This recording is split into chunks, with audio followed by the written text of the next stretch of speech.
आज हम अध्ययन करेंगे कृष्णा सोबती द्वारा रचित पाठ का, जिसका नाम है बचपन। मैं तुम्हें अपने बचपन की ओर ले जाऊंगी। मैं तुमसे कुछ इतनी बड़ी हूँ कि तुम्हारी दादी भी हो सकती हूँ, तुम्हारी नानी भी, बड़ी बुआ भी, बड़ी मौसी भी। परिवार में मुझे सभी लोग जीजी कहकर ही पुकारते हैं।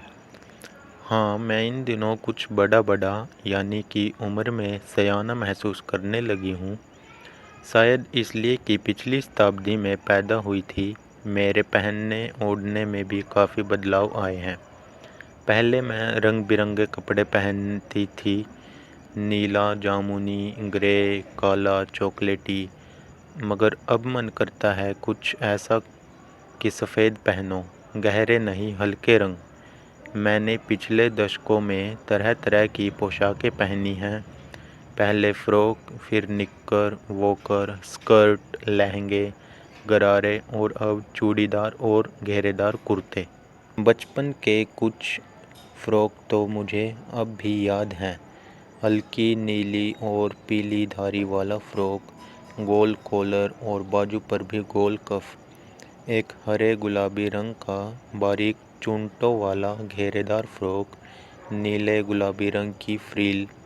उन दिनों फ़्रॉक के ऊपर की जेब में रुमाल और बालों में इतराते रंग बिरंगे रिबन का चलन था। लेमन कलर का बड़े प्लेटों वाला गर्म फ़्रॉक, जिसके नीचे फर टंगी थी। 2 ट्यूनिक भी याद हैं। एक चॉकलेट रंग का और अंदर की कोटी प्याजी, दूसरा ग्रे और उसके साथ सफ़ेद कोट। मुझे अपने मोजे और स्कोटिंग भी याद है। बचपन में हमें अपने मोजे खुद धोने पड़ते थे। वह नौकर या नौकरानी को नहीं दिए जा सकते थे। इसकी सख्त मनाही थी। हम बच्चे इतवार की सुबह इसी में लगाते। धो लेने के बाद अपने अपने जूते पॉलिश करके चमकाते। जब जूते कपड़े या ब्रश से रगड़ते तो पॉलिश की चमक उभरने लगती। सरवर, मुझे आज भी बूट पॉलिश करना अच्छा लगता है। हालांकि अब नई नई किस्म के शू आ चुके हैं। कहना होगा कि ये पहले से कहीं ज़्यादा आरामदेह है। हमें जब नए जूते मिलते उसके साथ ही छालों का इलाज आरंभ हो जाता था। जब कभी लंबी सैर पर निकलते अपने पास रुई ज़रूर रखते। जूता लगा तो रुई सीधे मोजे के अंदर। हाँ, हमारे तुम्हारे बचपन में तो बहुत फ़र्क हो चुका है। हर शनिचर को हमें ओलिव ऑयल या कैस्टर ऑयल पीना पड़ता था। यह एक मुश्किल काम था। शनिचर को सुबह से ही नाक में इसकी गंध आने लगती। छोटे शीशे के गिलास, जिन पर ठीक खुराक के निशान पड़े रहते, उन्हें देखते ही मिलते होने लगती। मुझे आज भी लगता है कि अगर हम न पीते वह शनिवारी दवा तो कुछ ज़्यादा बिगड़ने वाला नहीं था।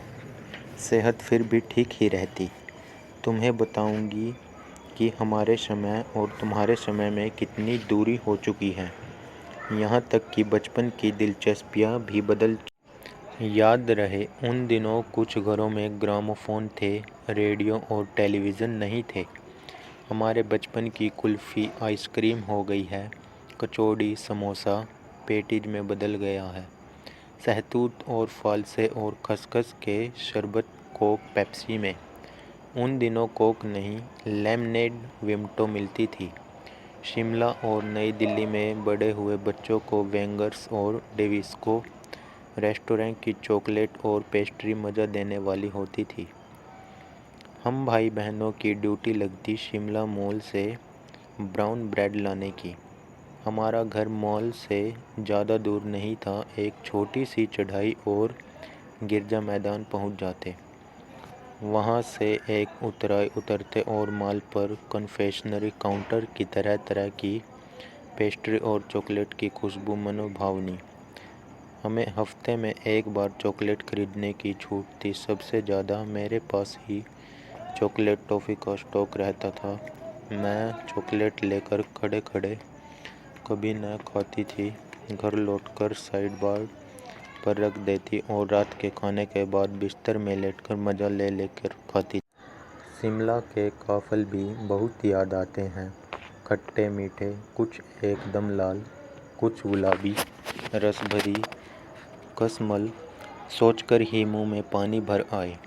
चेस्टनट एक और गजब की चीज़, आग पर भुने जाते और फिर छिलके उतारकर मुंह में। चने जोरगरम और अनारदाने का चूर्ण। हाँ, चने जोरगरम की पुड़िया तो तब थी, वह अब भी नज़र आती है। पुराने कागज़ों से बनाई हुई इस पुड़िया में निरा हाथ का कमाल है। नीचे से तिरछी लपेटे हुए, ऊपर से इतनी चौड़ी कि चने आसानी से हथेली पर पहुंच जाए। एक वक्त था जब फिल्म का गाना चना जोर गरम बाबू मैं लाया मज़ेदार। चना जोर गरम उन दिनों स्कूल के हर बच्चे को आता था। कुछ बच्चे पुड़िया पर तेज मसाला बुरकुआते। पूरा गिरजा मैदान घूमने तक यह पुड़िया चलती थी। एक एक चना पापड़ी मुंह में डालने और कदम उठाने में एक खास ही लय रफ्तार थी। छुटपन में हमने शिमला रिज पर बहुत मज़े किए हैं, घोड़ों की सवारी की है। शिमला के हर बच्चे को कभी न कभी यह मौका मिल ही जाता। हम जाने क्यों घोड़ों को कुछ कमतर करके समझते, उन पर हंसते थे। ननिहाल के घोड़े खूब हष्ट-पुष्ट और खूबसूरत, उनकी बात फिर कभी। शाम को रंग बिरंगे गुब्बारे, सामने जाखू का पहाड़, ऊंचा चर्च की घंटियां बजती तो दूर दूर तक उनकी गूंज फैल जाती। लगता इसके संगीत से प्रभु यीशु स्वयं कुछ कह रहे हैं। सामने आकाश पर सूर्यास्त हो रहा है, गुलाबी सुनहरी धारियां नीले आसमान पर फैल रही हैं। दूर दूर फैले पहाड़ों के मुखड़े गहराने लगे और देखते देखते बत्तियां टिमटिमाने लगी। रिज पर की रौनक और माल की दुकानों की चमक के भी क्या कहने। स्कैंडल पॉइंट की भीड़ से उभरता कोलाहल सरवर। स्कैंडल पॉइंट के ठीक सामने उन दिनों एक दुकान हुआ करती थी, जिसके शोरूम में शिमला कालका ट्रेन का मॉडल बना हुआ था। इसकी पटरियां, उस पर खड़ी छोटे छोटे डिब्बों वाली ट्रेन, एक और लाल टीन की छत वाला स्टेशन और सामने सिग्नल देता खंबा, थोड़ी थोड़ी दूर पर बनी सुरंगें। पिछली सदी में तेज रफ्तार वाली गाड़ी वही थी। कभी कभी हवाई जहाज भी देखने को मिलते। दिल्ली में जब भी उनकी आवाज़ आती, बच्चे उन्हें देखने बाहर दौड़ते। दिखता एक भारी भरकम पक्षी उड़ा जा रहा है पंख फैलाकर, यह देखो, और वह गायब। उसकी स्पीड ही इतनी तेज़ लगती। हाँ, गाड़ी के मॉडल वाली दुकान के साथ एक और ऐसी दुकान थी जो मुझे कभी नहीं भूलती। यह वह दुकान थी जहाँ मेरा पहला चश्मा बना था। वहाँ के वहाँ के जो आँखों के डॉक्टर थे वो अंग्रेज़ थे। शुरू में चश्मा लगाना अटपटा लगा। छोटे बड़े मेरे चेहरे की ओर देखते और कहते, आँखों में कुछ तकलीफ़ है? इस उम्र में ऐनक? दूध पिया करो। मैं डॉक्टर साहब का कहा दोहरा देती, कुछ देर पहनोगी तो ऐनक उतर जाएगी। वैसे डॉक्टर साहब ने पूरा आश्वासन दिया था, लेकिन चश्मा तो अब तक नहीं उतरा, बस नंबर ही कम होता रहा। मैं अपने आप इसकी जिम्मेवार हूँ। जब आप दिन की रोशनी को छोड़कर रात में टेबल लैंप के सामने काम करेंगी तो इसके अलावा और क्या होगा। हाँ, जब पहली बार मैंने चश्मा लगाया तो मेरे एक चचेरे भाई ने मुझे छेड़ा, देखो देखो कैसे लग रही। आँख पर चश्मा लगाया ताकि सूझे दूर की, यह नहीं लड़की को मालूम सूरत बनी लंगूर की। मैं खिजी कि मुझ पर यह क्यों दोहराया जा रहा है, पर शेर बुरा न था। जब वह चाय पीकर चले गए तो मैं अपने कमरे में जाकर आईने के सामने खड़ी हो गई।